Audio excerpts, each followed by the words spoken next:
Кога сме викенд за актуелните теми, продолжуваме и во таа насока. Нашата носечка тема на денот денеска ја посветуваме за сонот, за спиењето и важноста од имање квалитетен сон. Во време на дигитализација и време кога буквално се и се што може да ни го поремети спиењето, навистина е предизвик да си обезбедиме квалитетно одспано или поминато време во REM фаза, што се вели. На оваа тема денеска со вонредниот професор Мирјана Јовановска-Стојановска, инаку познат психолог во нашата земја, и мислам дека соодветен соговорник. Мирјана, сте за темава. Благодарам што ја прифативте поканата. Ви посакувам добро утро и добро ни дојдовте.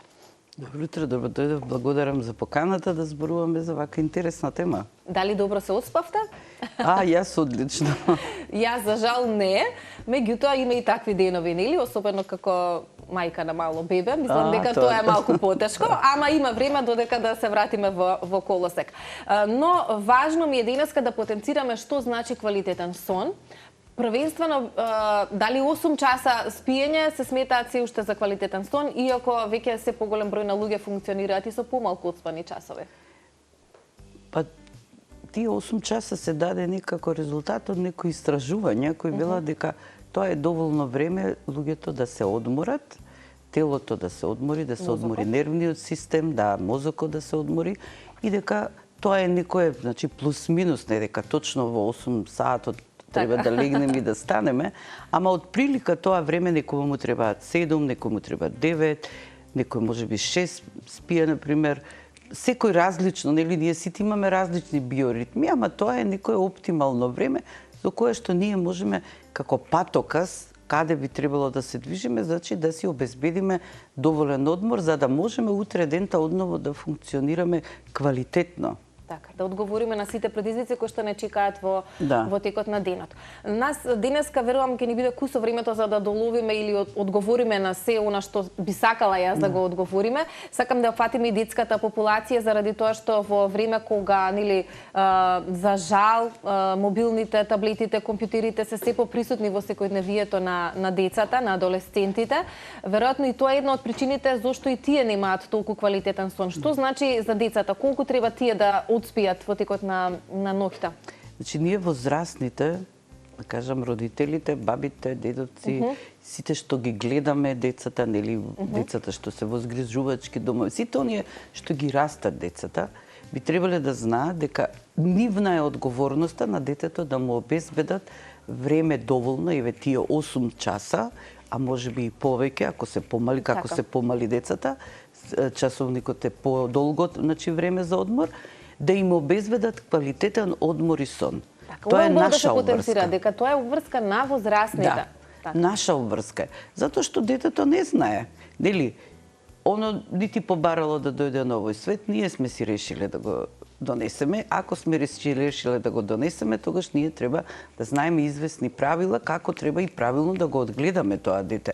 Тоа дете не е наша собственост, него е една самостојна единка која ние треба да му помогнеме да порасне, да се развие, да стане одговорно и да си го живее својот живот. Ние ако бидеме тука да помогнеме, да поддржиме, ама треба да му обезбедиме да биде здраво и право. Што вели вашето искуство? Моето обкружување се почесто се среќавам со ситуации во кои што мали деца легнуваат многу доцна, стануваат или подоцна, или родителите мака мачат за да ги разбудат за на училиште, за во градинка и така натака. Тоа значи еден малку пореметен биоритам на функционирање. Како понатака се одразува сето тоа на детската популација? Па се одразува прво што немањето квалитетен сон. Да, прво што детето не може квалитетно да одговори на сите предизвици кои го чекаат во текот на денот. Тој дефокус што го имаат во училиште веројатно може би се должи и на Сигурно, затоа што знаете како невронауката покажува како сложен и прекрасен систем е работа на нервниот систем, како работи нашиот мозок. Во тој нервен систем се одвиваат хемиски процеси за да се случи тој акцијски потенцијал, за да помине информацијата ни нервот и кој доаѓа после некое време до замор. Ние треба со сонот да му обезбедиме да тоа не се, значи да се одмори нервниот систем, да може одново да функционира. кога на децата не им даваме, прво им смета тоа и во развојот на нервниот систем, во созревање на целиот нервен систем, потоа им смета и во донесувањето на одлуки, во концентрацијата и пореметување на физичкото здравје. Прво што не ги учиме како да водат сметка за себе.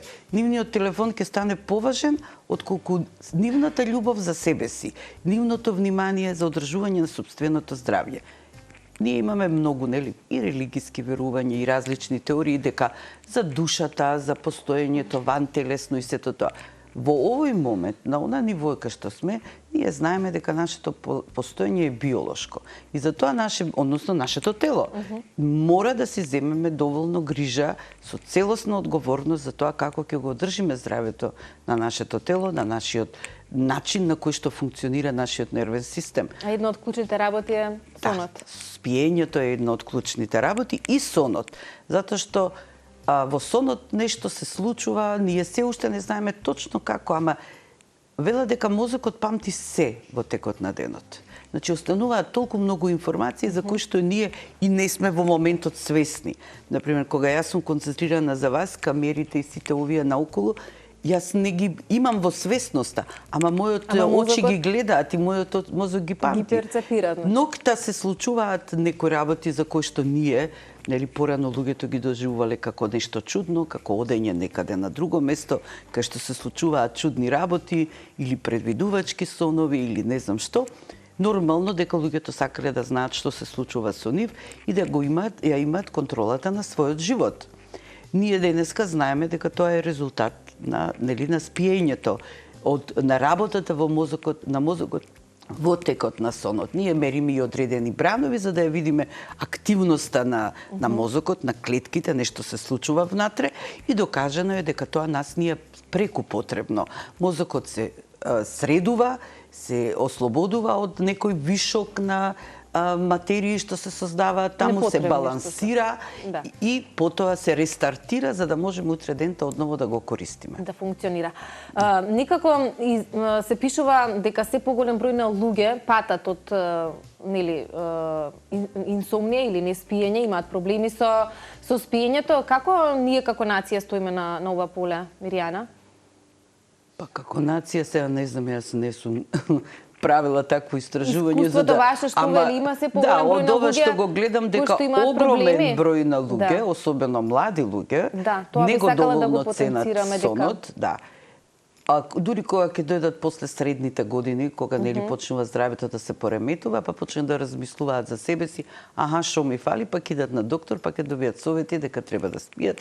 А мислам дека тоа е помалце ценето него што треба. Значи да им се каже на младите луѓе дека сонот е нешто што навистина им е потребно заради тоа што тоа што го прават, младиот организам може да издржи, ама многу побрзо се троши.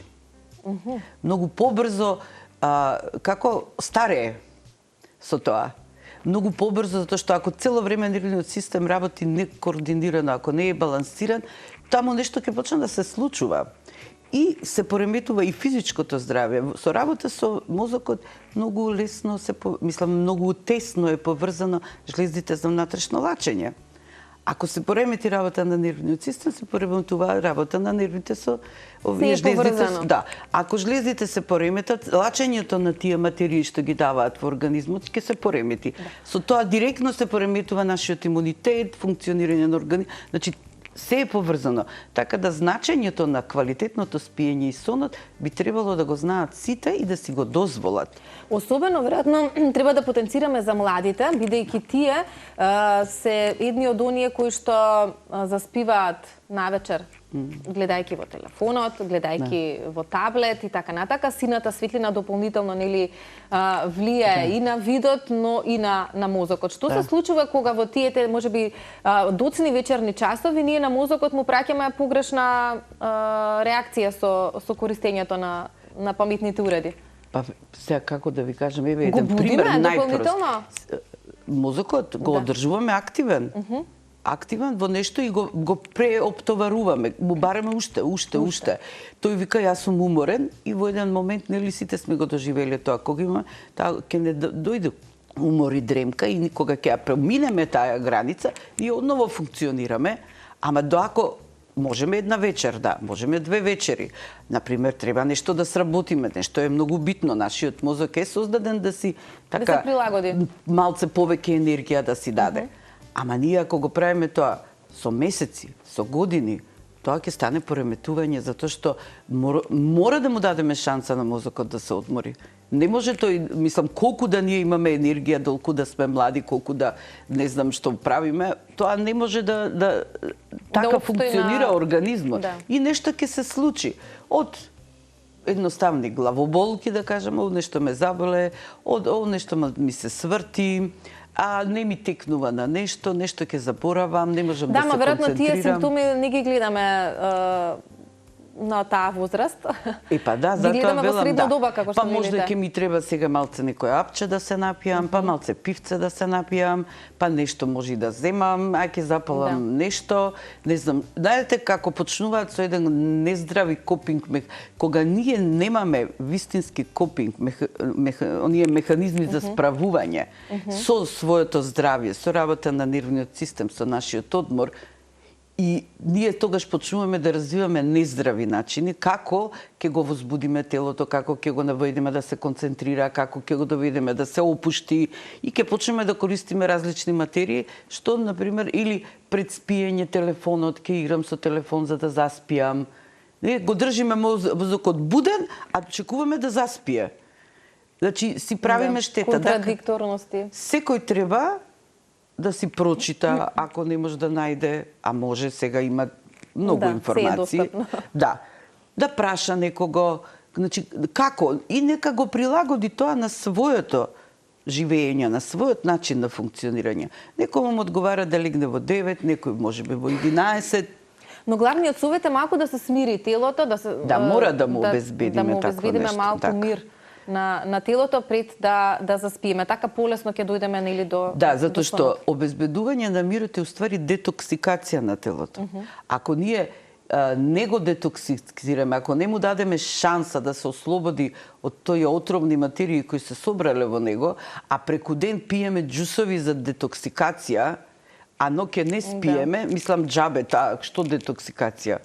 Таа детоксикација не е само на трактот за варење и така, него треба сигурно, да. На она што од што потекнува веројатно се во текот на денот за да правилно функционираме. Па засега е докажано дека и нормално се уште ние не ги знаеме деталите, затоа што нашиот мозок е една огромна сложена машина, биомашина, во која што постојат повеќе линкови него што сега постојат галаксии во познатиот досега свемир, значи тоа е страшно нешто сложено. Уште не ги знаеме сите тајни, ама она што го знаеме до сега, дека резултат на ова цело наше функционирање, психофизички, како што се гледаме, е дел од работа, уствари продукт на работа на нашиот нервен систем и целото тело. Да. Некаде сме пред крај, ама би сакала да поставам едно прашање. Верувам дека голем дел од родителите кои што не гледаат во моментов можеби и ќе се препознаат. Тешко е родителството во денешно време. Некои нели ги забрануваат мобилните, таблетите, компјутерите, ама од друга страна па децата се толку паметни што знаат да се разбудат во текот на ноќта и таа потреба или завист, веќе рековме, од мобилен да си ја задоволат во време кога треба да спијат или да станат порано пред училиште и градинка за да изгледаат некој цртан или нешто на екраните. Тоа е вистинска завист и како во таа борба, само еве некако пред крај. Значи таа завист треба да се развие. Значи децата не се раѓаат зависни од телефонот и таблетот. Не се развила. А се развива кога ние постојано нешто добиваме и нашиот организам се учи да функционира со тоа. И ќе си развие завист. Значи нека не дозволат да се развие завист.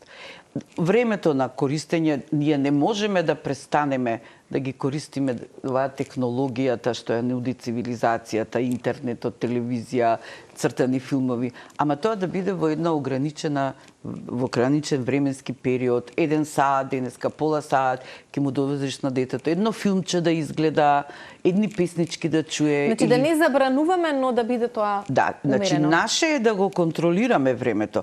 Не може да се разбуди детето ако не е телефонот покрај него. Зашто да му го оставиш да го зрачи ноќта? Така. Значи, плюс тоа, тоа е нешто многу важно. Колку вашето дете почесто и повеќе и подолго го користи телефонот и таблетот, тоа е помалце во реалноста во која што живее. Ке изгради многу помалце социјални вештини, вештини на живење, вештини на комуницирање, вештини на справување со светот наоколу, дури и вештини за справување со сам себе си, со своите емоции. Наша обврска е да го направиме тоа. Туку ни е времето за жал. Миријана, ви благодарам за овие корисни совети ова утро. Се надевам дека ќе им дадеме до знање на гледачите зошто е важно да си обезбедат квалитетен сон во текот на ноќта. Ви благодарам уште еднаш и имајте убав остаток од овој вторник.